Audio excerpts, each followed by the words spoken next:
Welcome to the UK Makers Podcast, episode 5.1.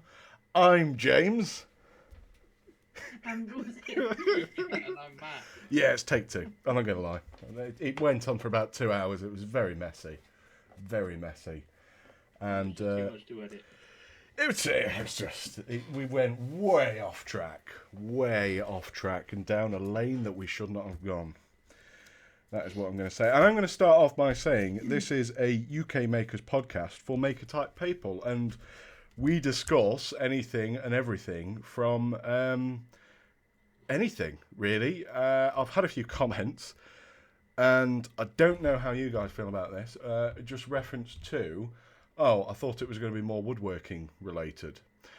Which, you're absolutely right. Woodworking community is a massive part of the making community. I would say that we kind of discuss a bit of everything, to be honest. And you could argue crocheting or card making or jewellery making is just as important as woodworking within the maker community. It's not a dig at anybody.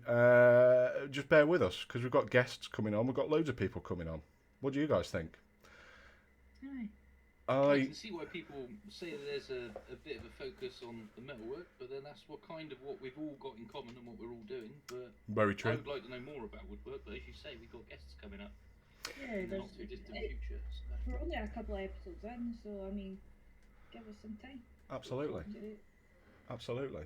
See, I don't want to just kind of sit here and talk woodworking stuff because then it would just, you guys aren't probably as big as into wood turning than what other people are. But at the same time, if someone was talking to me about CNC routing, like you guys, I'd love to know a little bit more about it. But I couldn't really, 5 minutes of conversation, that's all you're going to get out of me. Same with jewellery making. I mean, it just amazes me. But again, we're going to have people on. We are celebrating all things makery and creative people. I mean, I know people moan about social media, but for me, oh my God, Instagram, what a collective group of amazing people that we're all connected with. Agreed. I don't know. I don't know what it is. I don't know how anybody can kind of go through. And this is not a statement or this is a telling you what to do or anything like that. Going on Instagram and, you kind of think, I'm pretty good at wood turning. For example, I got pretty good. I put a lot of hours into it. And just the inspirational people out there on, doing things on metal lathes, wood lathes, anything, making boxes. There's a bloke who makes wooden boxes on Instagram. Sounds really boring. Amazing, and he can make it that quick.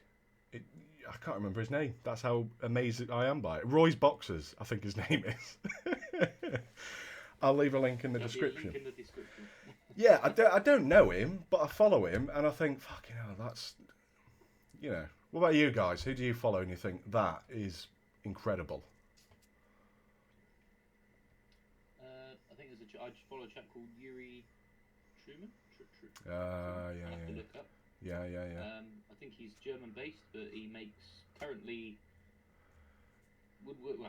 equipment for his workshop out of lathes and stuff that he's made out of sewing machines, and currently he's making basically tool holders that look like sausages. I think he's made. One of my favourite things is he needed to make some cutlery for going to take to work for lunch. Yeah. And he's disguised them as a chicken leg, and I can't remember what the other thing was.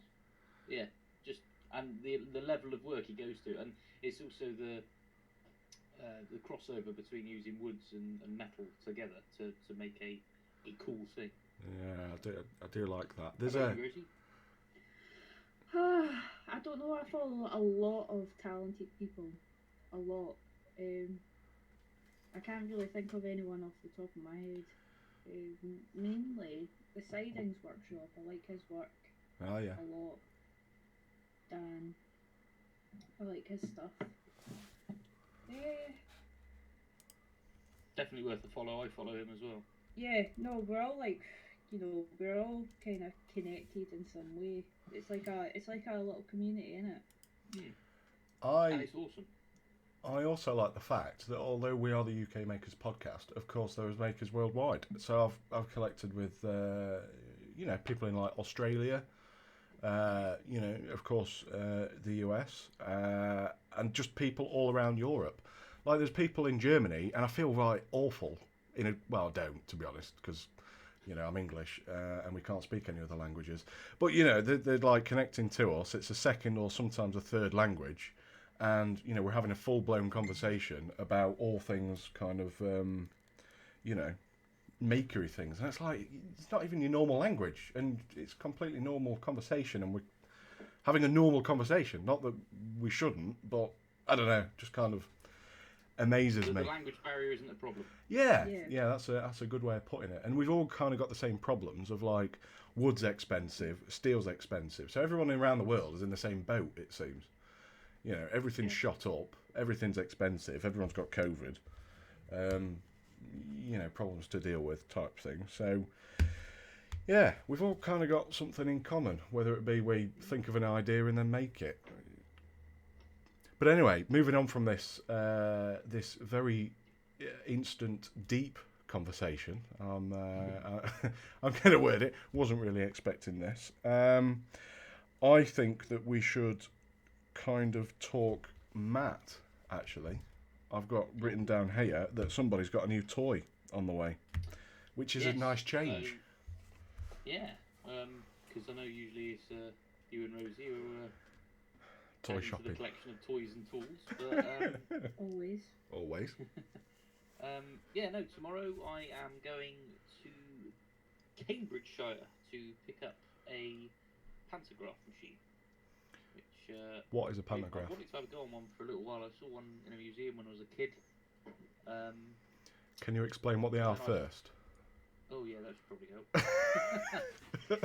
Basically, a pantograph machine, if you don't know, is a form of etching machine, or the one at least that I'm using is used for etching. Usually, I think they were mostly used for putting serial numbers and things into components, or making nameplates. You might have seen them if you're of a certain age group. Probably, well, I don't know. I saw one when I was a kid as well in the local shoemakers, where they also used to do the names on trophies and things like that. Yeah. And you basically look it up. Google's a wonderful thing. Have a look up have a look for a pantograph. I know they also get used in woodworking as well for. Just about to say, they come kind of in and out of fashion. Is like woodworking pantographs. Like someone will come out with a kit like Trend, sign writing kit, and it will come with and it's exactly the same things as what Matt has got. It comes with some sort of spindle, so a motor spindle, with a few linkages, connection stuff, and it's effectively you use your writing hand, and you've usually got something like a stylus to follow a pattern. Maybe, as Matt says, some lettering. Maybe it's like a company logo, or maybe you're making signs. It's kind of like pre-CNC. Is that right? Would that like a pre-CNC machine? But the one that you're getting is mainly for, of course, metalworking and really high precision. I mean, the spindles on those things are, pretty good. I'm guessing they're pretty. It's a bit stupid fast. Yeah. And what is it? Is it a 3-phase or is it a single phase? Can you plug it into your wall, or do you need to? What needs doing to it when you get it? So when I get it, the first thing I think I'm going to do is change the cord on it. I don't know. This is the belt. It's a round belt, so I don't know if it's called a belt or a cord. But basically, I think the one that's on it is still from the 70s when this machine was made. Cool. So I think that's gonna, that needs an upgrade. My belief is it's single phase from the pictures, because I haven't been to see it. I'm literally gonna go and pick it up. Nice. See it and pick it up. Was that not maybe a question you should have asked? Well, from the pictures that I saw, there was a 3-pin plug on it, so I'm feeling reasonably sure that it's a single phase. However, I have seen pictures where people have said, "Oh yeah, it's 3-phase." You look in the pictures, it's 3-pin plug, and it's because there's a something on it, like a it was on a milling machine that I saw it, and someone had a coolant or a coolant pump ran off of a single phase Yeah. line, whereas the rest of the machine was all 3-phase. So, but I'm feeling reasonably confident that this one's all single phase. But if it isn't, it's no big deal because I'm used to buggering around with Thank you. inverters now and getting things that were 3-phase into single phase. So yeah, shouldn't be too much of a problem. But yeah, it's going to be a bit of a long drive, about getting on for 7 or 8 hours all in to get over there and get back. So I find, because I've driven around the country quite a bit, going up and down it is fine. You've got like A1, M1 and all that type of thing. But driving across it, east to west, west to east, fuck, I hated that. Absolutely hated that. But it's not going to take too... Anyway, sorry, I'm going to babble on a completely different subject. The machine itself, who's it made by? Can you still buy them today? You know, tell us actually more kind of about the machine. We'll talk about it more next week in a bit more detail when you know, of course. But what's your plans with it? Who makes it? And what are you going to do with it, effectively? So the company that made it was a company called Taylor Hobson, Nice. which I've done a bit of research on. They're genuinely an interesting company, sort of like the Renishaw of their day, making measuring equipment and so on. But Nice. yeah, it digresses slightly. But yeah, the company that made it was Taylor Hobson. My uses for it are really just to have a bit of fun. I'm a big fan of Stefan Gotteswinter, the German Sorry, what's that surname again, Matt? Gotteswinter. I can't I think say I'm it. saying it right. I can't say He it. doesn't listen in. He's saying my name wrong. He's like he's a German chap who's ridiculously into his precision, and he's a bit of a hero of mine. Massively. And he used to have one for doing tracing outlines of like customer jobs. He would make a form that was like twice the size of what he actually wanted, and then he would follow it around with a stylus, and he would use the pantograph to scale it down into machining it into metal. So there's an element of that, but yeah, I think just to do a few. I'm going to practice doing a few like name tags and so on. That would be really cool. Yeah. I would say I'm going to ask really nicely, Matt, because I don't know if you can or not, or if it's the right machine to do it. But my leatherworking or a stamp, a hot stamp, you know, like the brass ones that you see, that would be amazing. Because then I could just either 3D print your logo, something like that, and then maybe a bit of brass, bit of magic, bit of know-how. And I imagine quite a lot of patience. I don't know what the depth of cut or, you know... Have you bought any cutters for it, do you know? Have you bought... So there's a load of... So the cutters that go into it have got a really weird taper on them, an RTH, which I think might actually be a specific taper to the machine. Oh, sure. But I can't find any more information out on that at the moment. But it's got a load of cutters that's coming with it, so I'm going to use Brilliant. those. But my longer term plan is to probably fit an ER11 collet.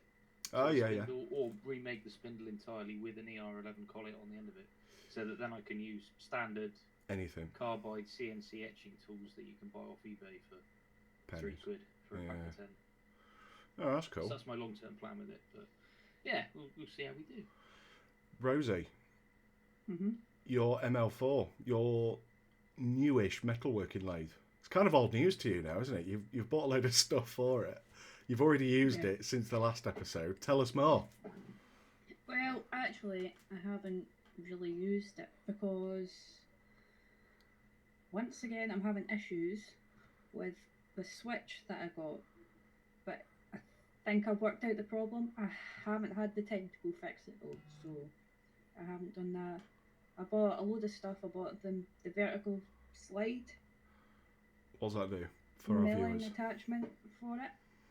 And today, what arrived was a lovely new vice to use for it. Nice.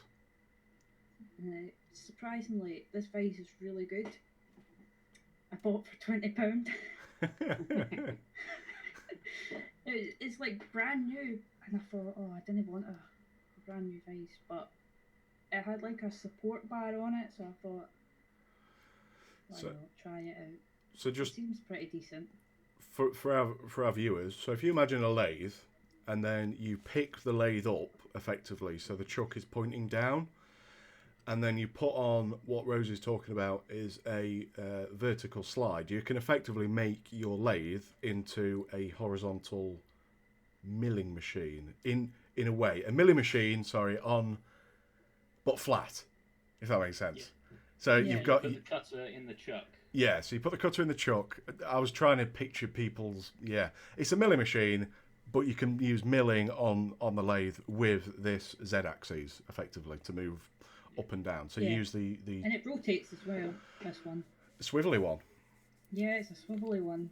Very nice, very nice. It We'll is have to very put a nice. picture up on the Instagram because I can't imagine this one. Swivelly and Yeah, so you can move and put chamfers on So, stuff like, the fixed ones, they just stay vertical. onto the yeah, T up and nuts, down. Oh, But this one this does one- that as well. It turns round. Ooh. which is handy. Very handy. But I think But it's kind of worth. as I've said, I've not had Go on, a Rosie. chance to go out and have a play around, but because college and work. And what about Yeah. you, James? How's your milling machine coming along? Well, since my the last episode or last time we spoke, I had a nightmare with the shipping company. So my machine is from Bristol. I live up in South Yorkshire, and it is a big milling machine. It weighs about 270 kg, and it's a massive project. I bought it for very, very little money, which doesn't mean I've got, I got it for good money. I'll put it that way. Enough to kind of reinvest into it and try and get it back to a functional milling machine. It is 1930s-ish. It is very old and it's been outside for many, many years. It's very rough. The collet holder that's in it is built into the spindle, so you can only use a certain type of collets. So I'm having the spindle rebuilt and modified via a company in Coventry, Spindle Services, and I'm nervous. I'll be honest, Matt. It is a big project, is this. Even just moving it's that big. I've had to buy an engine crane because I didn't want another hernia, and using the engine crane I realised why I never wanted one, because they're just horrible to use. It's just the bigger the project you go, the more money, the more cost, the bigger the risk, if that's the right way of putting it. Yeah. I'm enjoying it. I am proceeding with caution. I'll put it that way. It's a big, heavy unit. Everything that you kind of do on it needs a lot of work. It's very, very knackered.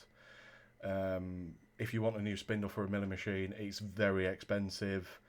And everything takes time. Everybody out there that I've spoken to get things like quotes or try and find stuff for it, or just to get the spindle work done, it's a lead time of around 3 or 4 weeks, and that is it. That is, you can't go up the road because it's a really, really specialised Skill set, isn't it? yeah, massively. It's special tooling, it's special working, so it's kind of space as well. I'm lucky I have got a reasonably sized workshop. I can kind of move it away and it's kind of in the queue to get done. But I'm taking a lot of time with it for me and the machine, if that makes sense. I don't want to rush it. I've already got a milling machine. It will be replacing my Chinese-made round column milling machine, purely for the fact I get no enjoyment out of using my round column milling machine. Well, understandably, because round column milling machines are fraught with issues, aren't they? This is where you tell me you never experienced those problems, but I've heard they're quite common with like clocking up the head and everything. Massively. I have used it quite a bit for the round column milling machine. I do not use it as some of the old boys use it, day in, day out, and have got loads of time to play in the shed. I don't have that luxury of having lots of time in the workshop and being able to go into it, play with it, and mess around. When I go into the shed, I kind of want to go to a machine, turn it on, do my job, and then I've run out of time. So using the round column mill, it's just a pain. I'm very grateful to have it, and I bought it out of a scrapyard. Did a lot of work to it to kind of get it non-rusty and pretty horrific.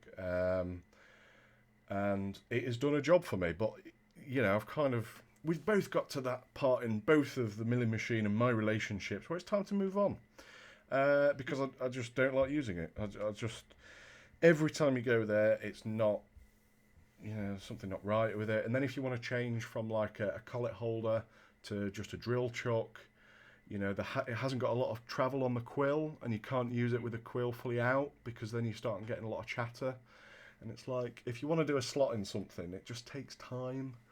I can't take a decent depth of cut, and it's mainly just to speed up the process. And I have found in the last year and a bit of me having this larger workshop, I've avoided doing more machining projects because anything on the lathe I love, I enjoy it, but anything like I need to like mill or do anything that's kind of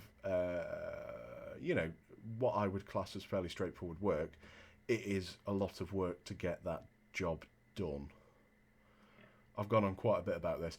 Yeah, so I'm getting rid of my Chinese one, and that's perfectly working, might I add. Like, you press a button and it works, to a milling machine that, I would guess 90% of people would probably scrap it and weigh it in. But I look at the milling machine, and it's got nice big brass tags. It's got like a nice bed. It's a fixed head. It needed. It's going to be rigid. You're going to be taking like multiple millimeter cuts with that thing because it looks like it's going to be man enough to take it. I don't regret buying it. I don't. I'm really glad that I have got it. It's just annoying that whenever I buy something, that something else kind of comes up just when you've bought something. So there was like a really nice Tom Senior mill that was in my neck of the woods.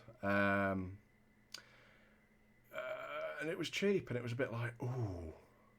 It would have been cheaper for me to, but I'll put it this way, it would have been cheaper for me to hire a van, pick it up from the other side of where I live, and get this than it is to restore my machine. But I do like obscurities. Like, I don't know anybody else who's got one of these machines. I haven't even heard of them. So. No, I don't think they didn't last very long. So maybe that's a reason why. But yeah, just to summarise, it's a big basket case at the minute. I'm doing bits to it. I'm not taking everything off and waiting 4 weeks to then wonder how does it all go back together. I've broken everything down chunk by chunk, so I'm starting off with a spindle. I'm dabbling a little bit with paint stripping and that type of things. Just jobs that I don't need to unbolt anything, because I've done it so many times before where I've taken it completely to bits or wire brushed everything, and then it takes 4 weeks for the parts to get here. And then you can't remember how it goes all back together. And I'm not recording this. I'm not making a video of it. It's kind of a project for me, if that makes sense. So that's it. Ongoing project, taking time. 4 weeks till I get the spindle, and then, which is ideal because I'll have been paid by then. It's February, so I'm still paying off Christmas, if you know what I mean. You'll have melons to spend. Yeah, some more tool tokens, and that some more tool tokens. I've got a question for both of you. I'm going to move on from the next subject, which is I've just put up a post on my Instagram letting everybody know that we are recording this week's podcast. And if you are listening and you want your questions to be featured in next week's episode, then do leave a comment either via Instagram or on our YouTube page, which is UK Makers Podcast. Dave, you guys wouldn't know him. Dave has asked, he's thinking about buying a lathe. What tools should he buy when he's getting his lathe? And he does mean a metal lathe, so it's not a wood lathe. So it's not really one that it's not a question for me as such. It's a question for all. Rosie, you've just bought a lathe. What tools do you wish you had, or thankful that you had? For the lathe to use. Yeah, in conjunction, or what are the three kind of, I wish I had that, or should have got that. I'm going to chuck that at you. Sorry to put you on the spot. We didn't talk about this previously. It's hard. I don't really know. Like, you obviously need tooling. I So, think it's got some tooling with it. I think it's right. more like I'll name mine. I'm just completely spitballing here, and there's always something that I think you should have after, and I should have mentioned it. I'm going to say if you know how to use a lathe, great. If not, I would say most important is as much kind of not practical. What's the opposite of practical knowledge? Like written, like theory knowledge. I'm going to go that way. Before you even take a cut, or you know, you put your tool in there. I would say watch Mr. Pete's videos. You know, YouTube. You know how to use a lathe. There's a collection of manuals and books. I think it's called the Workshop series or something like that. The books. Yeah, I think Workshop I've got most of Practice. them on. Yeah, Workshop Practice. They're quite good. They're a bit like Or is written it Practical Workshop? something like that. Yeah, you buy them on Amazon. Buy them on Amazon. So I would say as much kind of written knowledge and YouTube. I think YouTube's is better. I'd rather watch a YouTube video now than read a manual. Yeah. I really would. There's far people better out there using stuff than I am. You know, learn from their mistakes type thing. I would say light. What I hate at using any machines is not having a good light source. So if you're putting it in like you know, your workshop or your garage and you've got like one fluorescent tube or something like that, genuinely, it gives you headache. It gives me headaches if you don't have, you know, decent lighting and you can see all your stuff.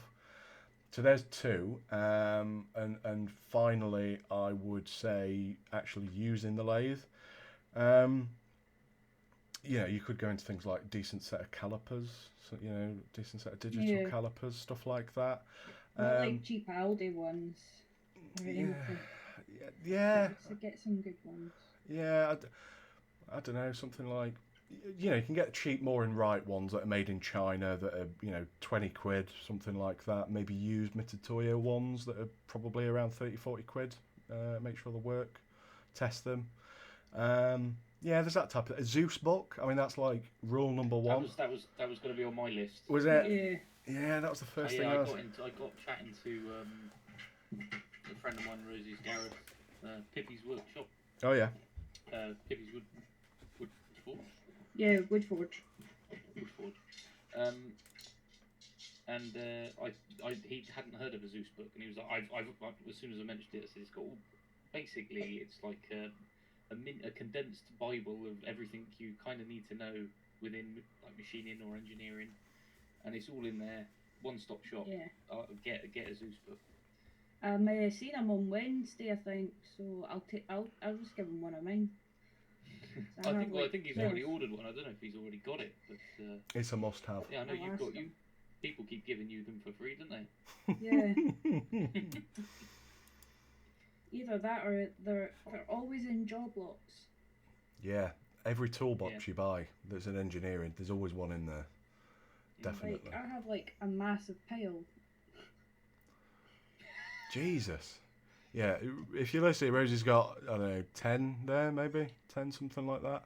And you don't just have to buy a Zeus book. You know, it can be the black book. You can get Mitutoyo and kind of make their own.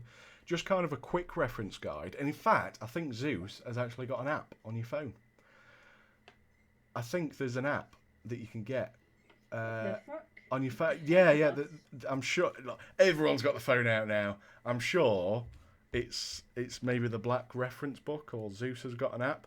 But what it is, just to explain to everybody, it's got things like really basic stuff. So drill sizes for tapping sizes.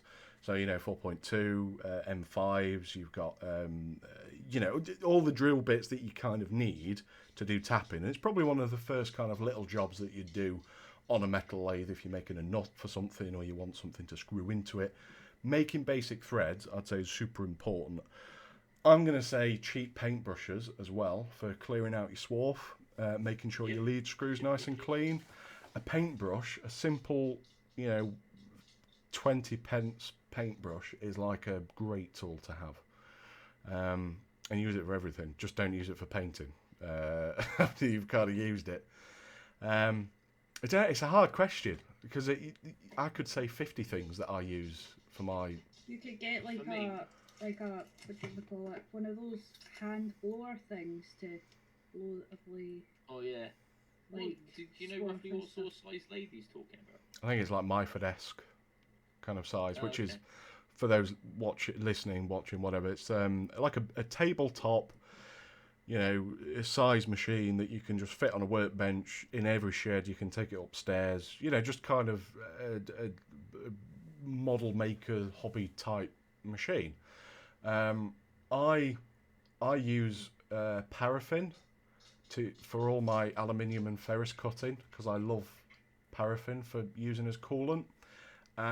So I would say get some paraffin because it's a really cheap way of cooling, and it smells nice. It does smell nice. So paraffin's good. WD-40 on aluminium. That's the only thing I like. That smells lovely as well. Yes, it does. I don't know. It's really hard, that, isn't it? I get asked that on wood turning a lot. I've bought a lathe. What do I need? Well, you need some chisels. But you need to sharpen the chisels, so you need a sharpening setup. Oh, okay. Then you need some wood, but you don't want cheap wood, and then you need to hold the wood, so you need a chuck. I think metalworking is, I'm not going to say easier, but it's more. If you buy a lathe in metalworking, chances are it's probably got some kit to get you going. It's funny you say that about the chisels and that for woodworking, like wood turning, because there's an element of people like in the machining world. There's people who are just like pro high speed steel or pro carbide tip. Oh yeah. And I'm carbide tip all the way. I've done sharpening high speed steel blanks, and it's a pain in the ass. Yeah. I know the tool geometry behind it. Not all of it. I'm not a professional in that sense, but I've done it. I used to have to do it as an apprentice, and it's after a while you just think life's too short when you can literally bang a tip in there, do what you have to do, and if it breaks or wears out, you just tiny little screw, flip it round. Yeah, beautiful. I do agree, and I do.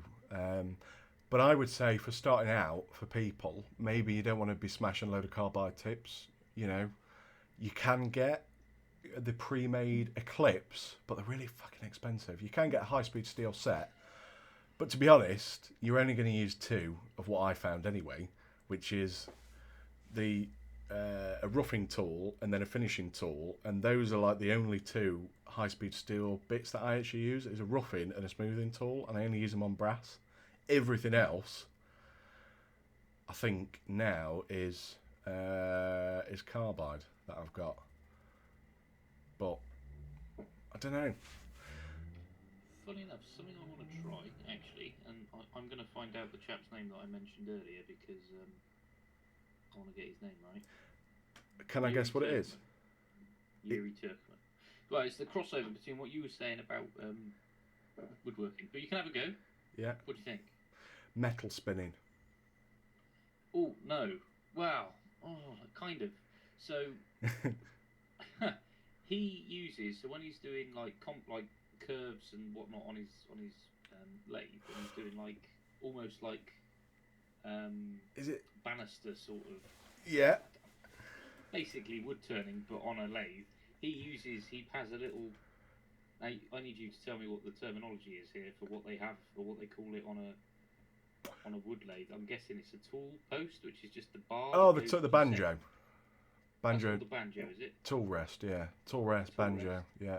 And then he uses little high-speed cutters that he's. Bearing in mind his lathe. I think the lathe he's using, or the lathe he's using now, is it's got the motor off an old Singer sewing machine, and it's all like the bearings. He's made it all himself. It's really cool bit of kit.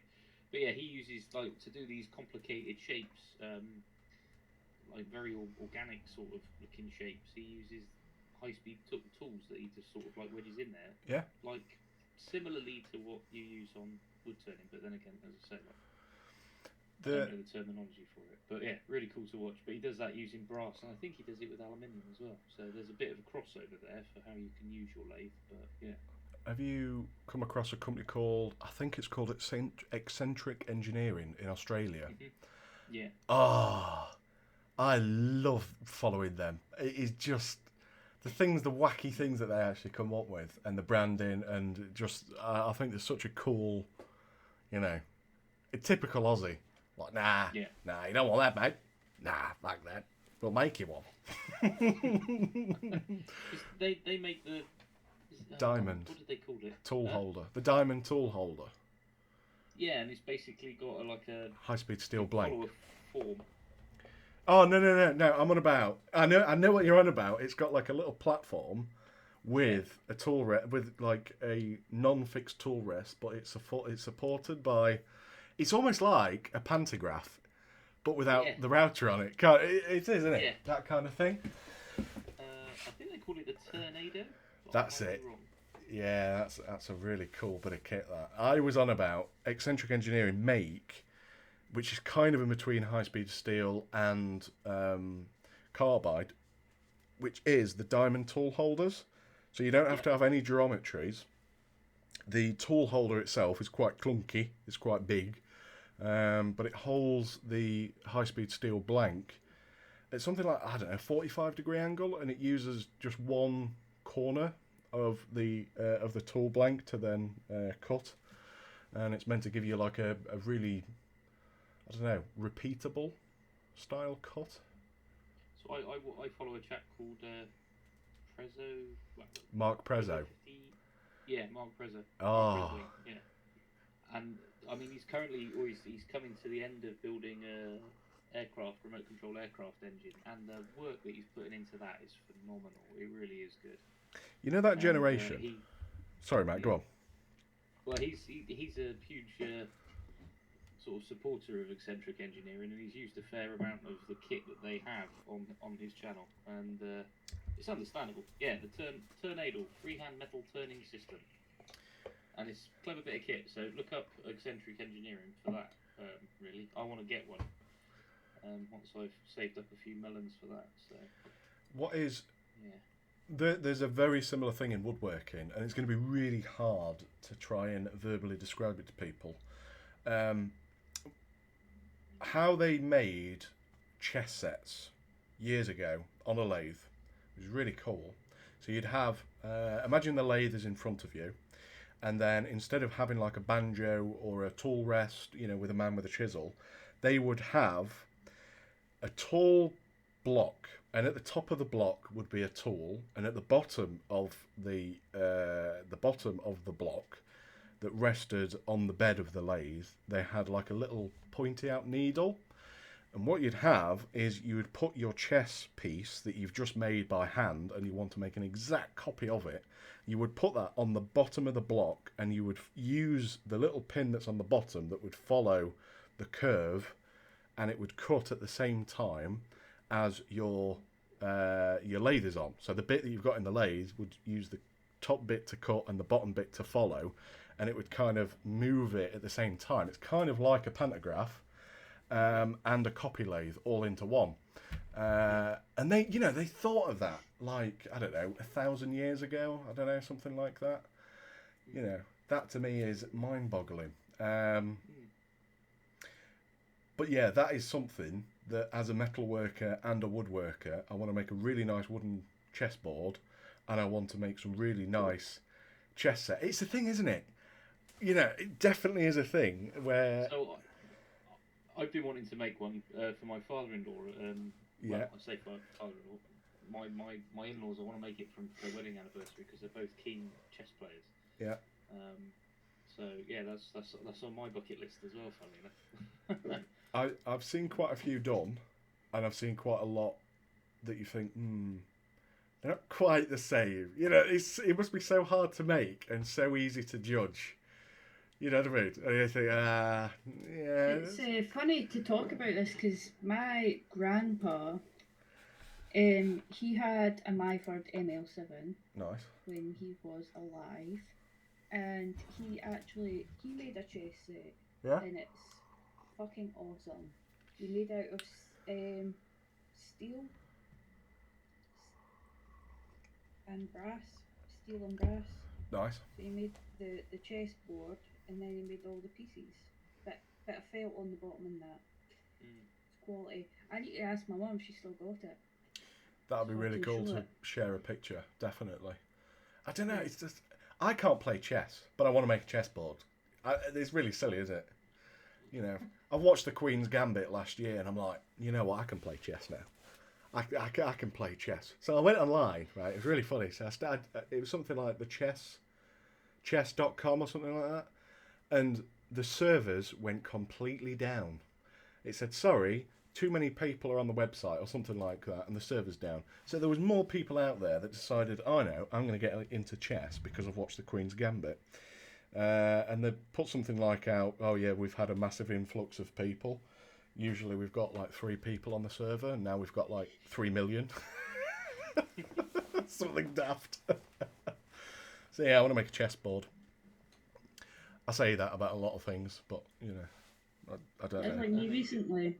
I keep thinking to myself, yeah, I'll make one of those. Yeah, do I go and do it? No, I don't. No. Well, no, you go and buy a new machine instead. That's what we encourage you to do. But you know what? Since we started this episode, I actually won a piece of Damascus steel Nice. on eBay for a future project that I'd like to try. Is it knife making? No. Because I did that. I did, and I ruined it. To be honest. What are you thinking, Rosie? I like rings. Yes. Did you say rings This or ring. rims? This ring. Oh, a ring. Right. Okay. Yep. Yep. Yes. Yep. Is a tungsten carbide.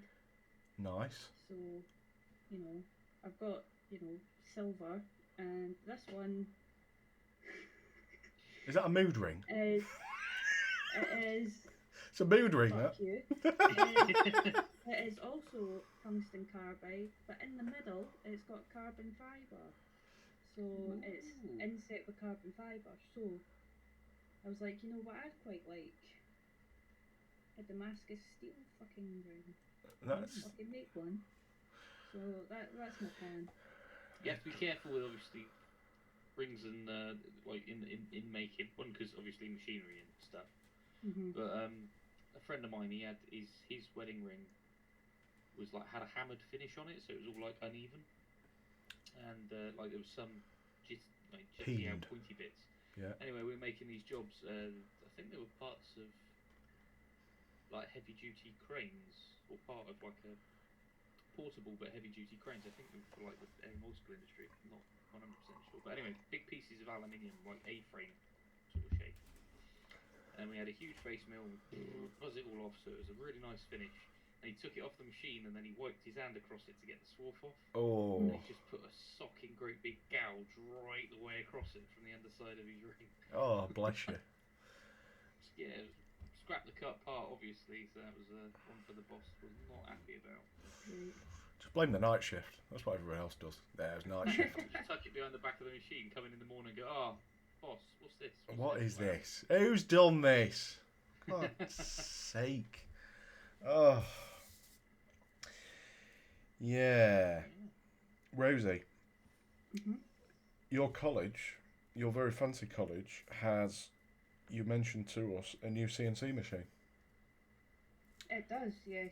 And you were the first person to use CNC. And I'm not I use CNC Not machines at first work, but not like person. that.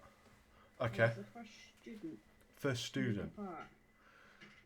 First student to make a part, and you know, my lecturer Jamie, he was like, right, who wants to go first? And then I was just kind of looking around, see if anyone wanted to go first, and then he goes, Rosie, would you like to go first? I hate that. It's like, well, if nobody else wants to, you know, I'll go first. And then once I'd finished the part, he goes, Rosie, you're the first student to make a part on this new CNC machine. I was like, fantastic, that's good. Nice. Great. Cool. Nice. And Did I get anything? He was like, no. You can take the part. You can take the part home. oh, that's nice. Very nice. And So did I've got it on my shelf with the other parts that I've made in a lathe at college. nice. Did you get much enjoyment out of it? I know this is a very undivided kind of topic with everybody, and I'm not trying to divide opinions by people that use CNC routers or CNC lathes or anything CNC. I use CNC stuff, very basic stuff, but how did it feel, Rosie? Is that weird to say? It was fucking awesome. I'll tell you that. Yeah. Because it can spin so fast. The spindle speed, went so fast, and then obviously the turret is fucking massive. It's like, and it's sitting there, and then as soon as you press go, it's like, done in a minute. Sort of thing. It's fucking cool. Yeah. You do get the squeaky bum moment where you've written a program. Because back when I was doing my apprenticeship and doing the CNC programming, I had to do it longhand initially because the machines that I was working on were in that point in time, that era between tape cards.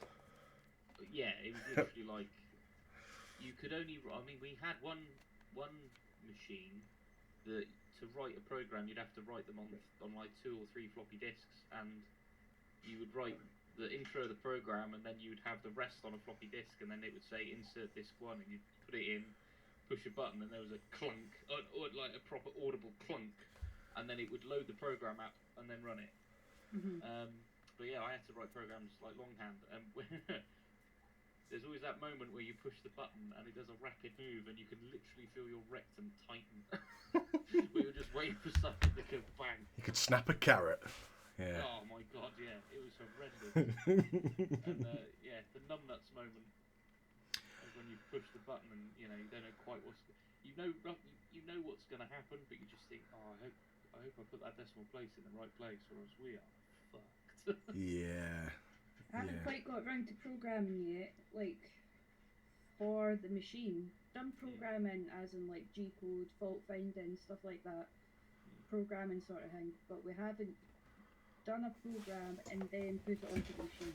We haven't done that yet. I think that's next week or the week after. I can't remember. But I'll probably have that next week. I feel like I've ruined the experience for you now, because now you're going to be like, oh no, that's what I've got. But the thing is,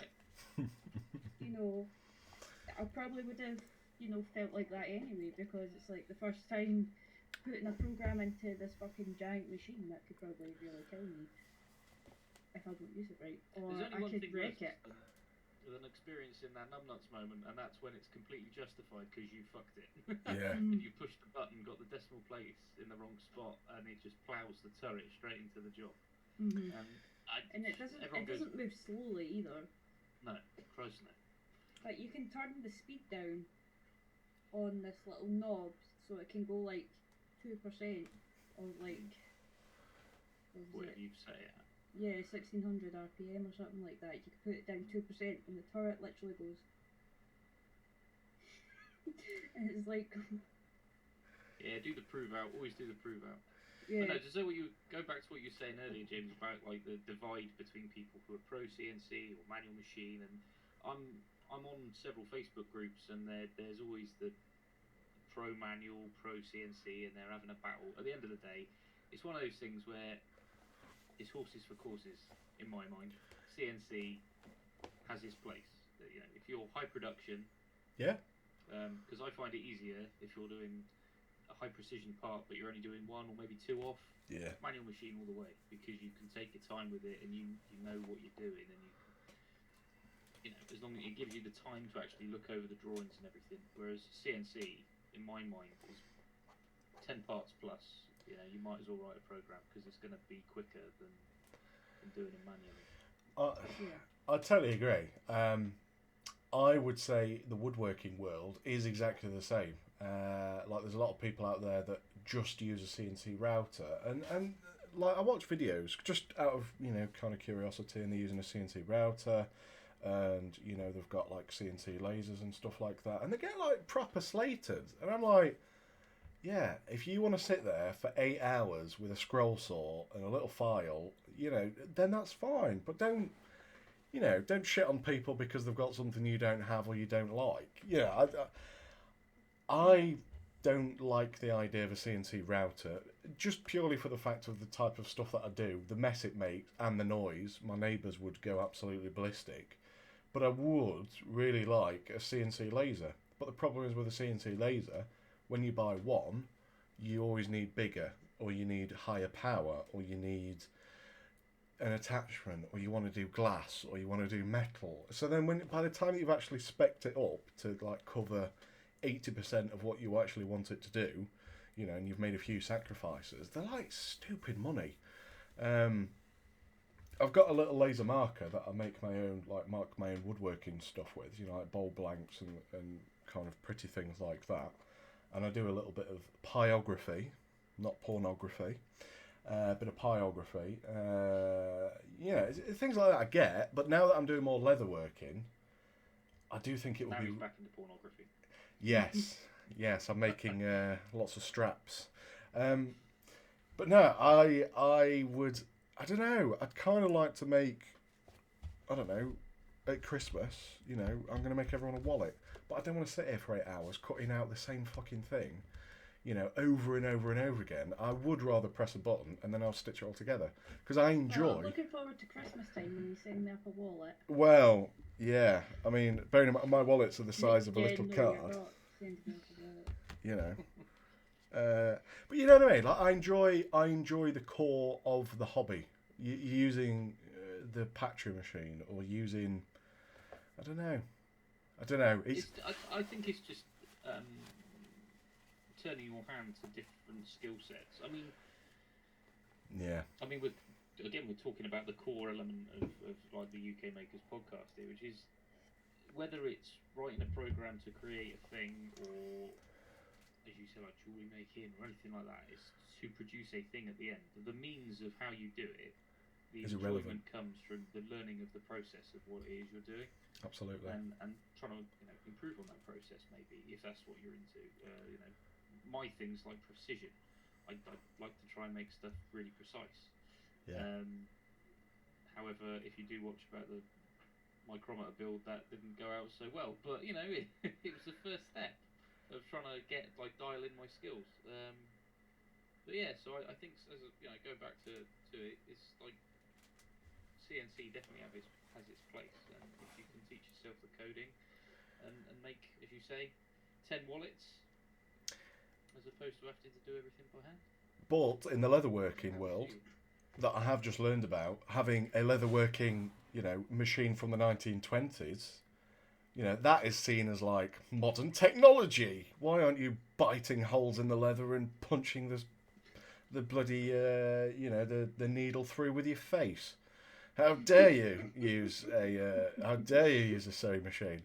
And also, the reason why I use that is A, because it's fucking cool, and B, I've got really shit hands. Cool. Well, yeah, I've got really shit hands, to be honest, and holding a little needle and trying to tap something in, my hands are on fire within about 5 minutes. So,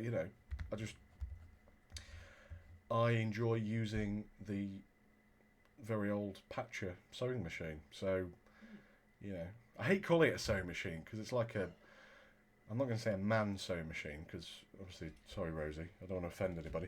It's like a beefed up, it'll punch through 8mm leather, and I get a lot of enjoyment. And it's indoors, so I'm not outside in the freezing cold doing something. I can get my creative...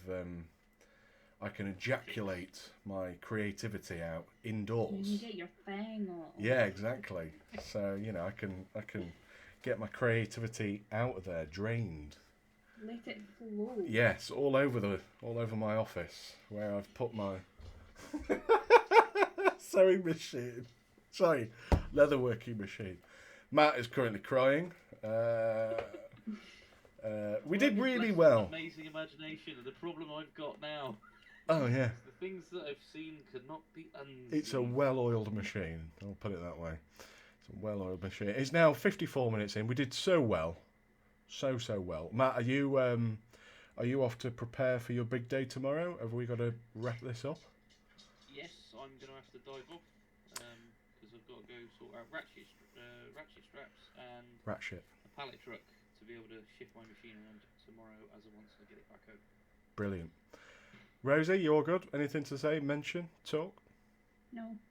Excellent. A lady of very few words. And on that note, we will all combine and thank you for listening to this week's UK Makers podcast, episode 5. Join us in episode 6, where we'll be talking about anything. maybe jewellery making, maybe more woodworking. Whatever the fuck we want. Exactly, Rosie. Thank It's on you a to, podcast. yeah, just get out there and make shit, you know. Ejaculate your creativity all over the... Fuck's sake. Thank you for listening to this week's podcast. We'll see you in the next one. From all of us, we say good night and thank you. Bye.